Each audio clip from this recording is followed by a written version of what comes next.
was the chairperson of GCOM is making it clear that he has to use the certificates of return that were published, that were written up under Section 89(1) of the Representation of the People's Act in accordance with Form 24.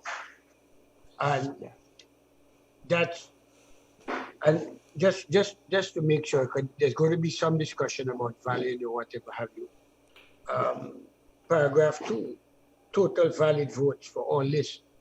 And what the chairman means by the word valid votes is that the Representation of the People's Act, from about Section 83 right through to the very end, has a process for determining,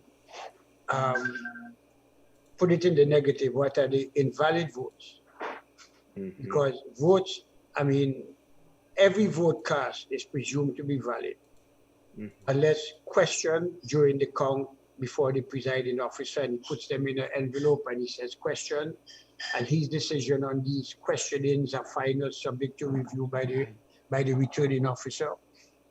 And then on the recount before the returning officer, his jurisdiction to determine a valid vote invalid is limited to things like missing the mark, no vote is disclosed, and so on.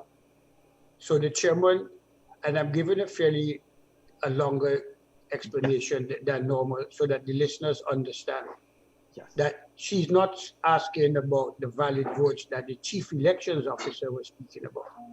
She's speaking about the valid votes listed in the certificate of returns, which he was required to do under, I think, Section 89 of the Section 87, sorry, give me a minute.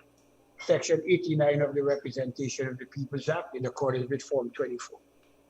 And by making that demand on him, and she made it very clear he's subject to the directions of the commission, that she does not want any intermeddling with the quote-unquote valid votes that were counted at the final count under before the observers and representatives of the parties and so on.